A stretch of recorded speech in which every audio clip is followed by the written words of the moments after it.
Hello everyone, welcome back to the channel. Today we're just going to be going over loops and briefly over if and else statements. For the loops, we're going to be covering while loops and for loops. So yeah, so make sure you have your project open, you've saved it, you've gone through all the preliminary steps. If you don't know how to do that, we've covered this in my previous video, which is super elementary Python, so go check that out first. So remember, this video is about for loops, while loops, and if-else statements. So let's get into it.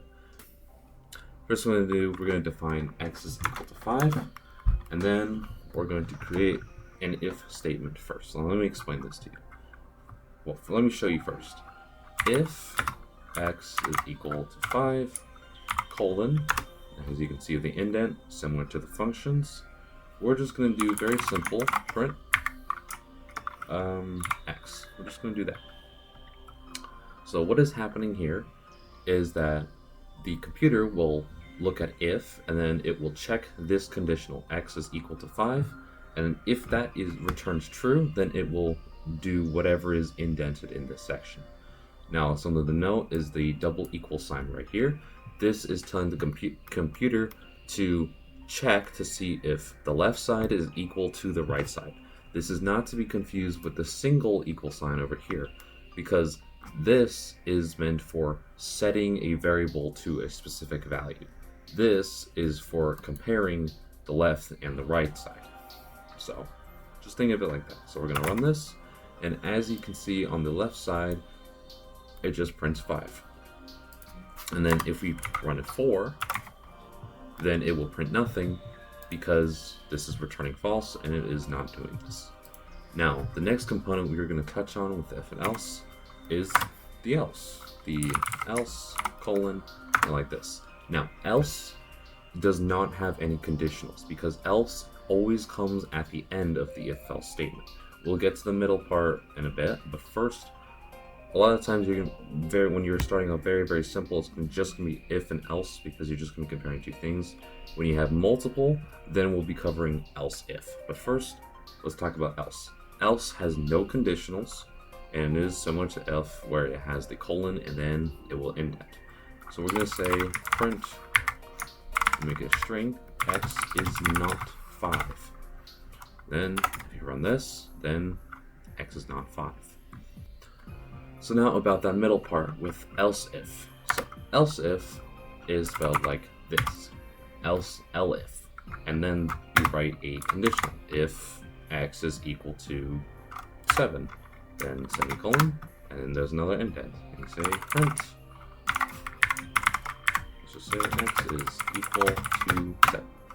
See, super simple, just like that. And the reason why you write like this instead of this, the reason why you do that is because when you're writing else if fully out like this, the program thinks that you're trying to write else and then another if.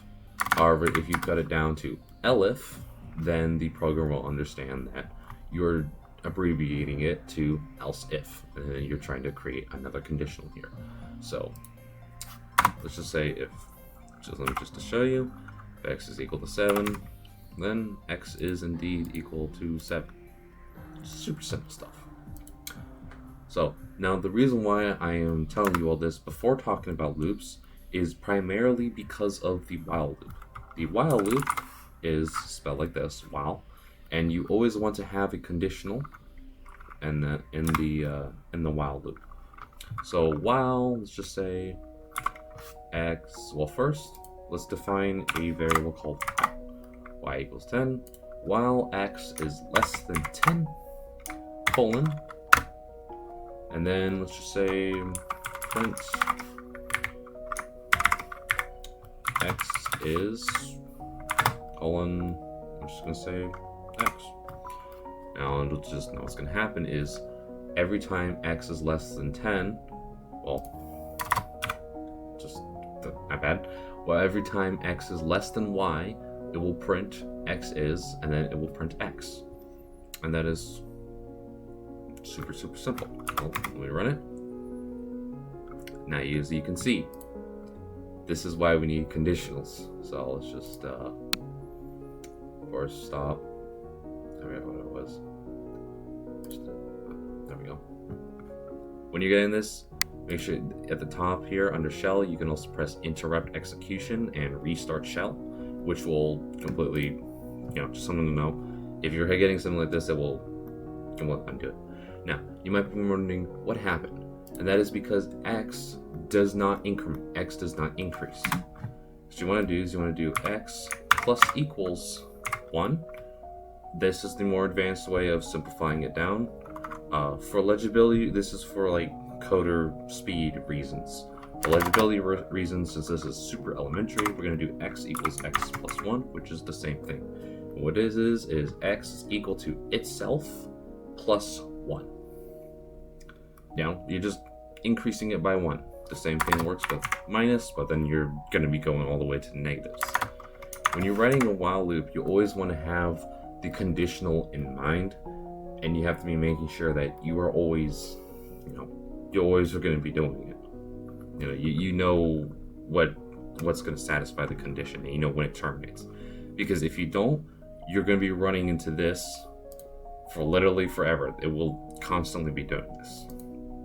So if we run it, now what you can do is it expects X is equal to 7, X is 7, X is 8, X is 9. It is running this part because of up here. You can comp that out if you want it,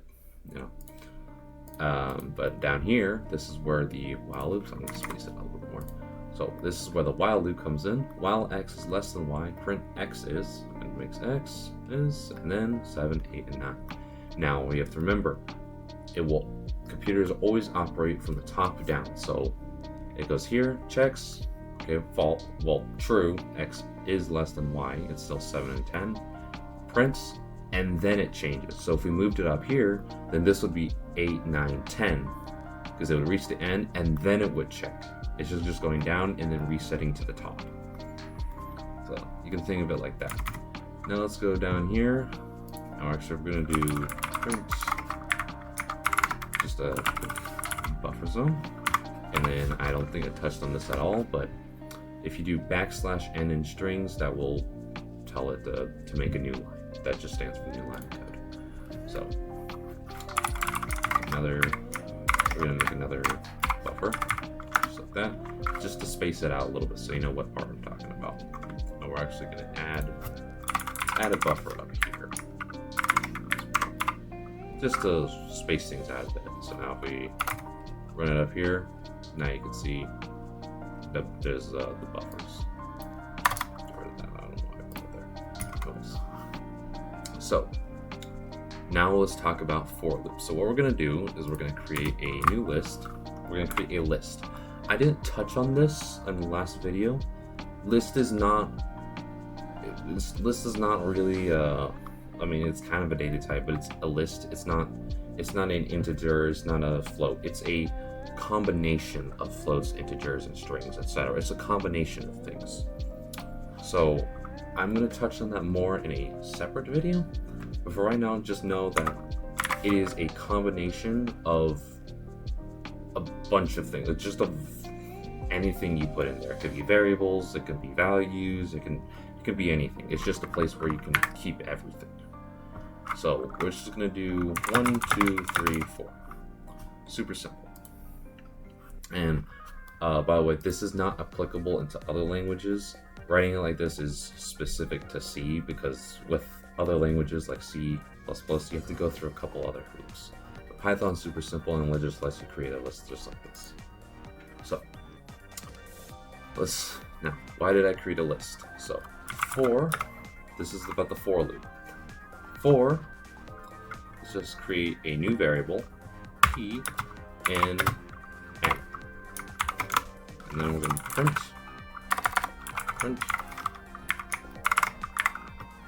here, p. Okay. Now what is happening here? What is happening with for loops is that for every single value inside of whatever this is, so in this case n, it will print whatever it is. So what's happening is it goes through and it goes 1, so that gets set to p. And then throughout this entire indented part, then p exists. You cannot really use p outside of this, because it's using the for loop and p gets set to here.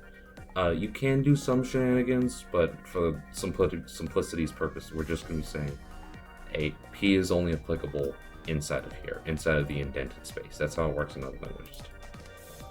So for p and n, we're going to print here is p. So now 1, 2, 3, 4. As you can see, p goes 1, 2, 3, 4, just one by one, going print, print, print, print. It reaches the end and it just moves on. And you can do the same thing with a range of values. So from 0, let's just say 0 to 5, you can actually do the same thing because range is another function, and you can use that as well. Now, this if you need to repeat a certain number of times instead of going through the values of a list, a lot of times you'll see range applied. Now, and there's some other syntax things you can use to optimize, but I'm gonna let you figure that out on your own, or I'll just cover another video. But this is the very brief intro to for loops, while loops, and if-else statements. I hope this helps you in some way. Let me know if there's any questions, comments, concerns, or any commentary you have just in the comment section below. I'd love to hear what you all think, and just, I don't know, like, comment, subscribe, all the normal YouTuber thingies, and yeah, that's it for this one.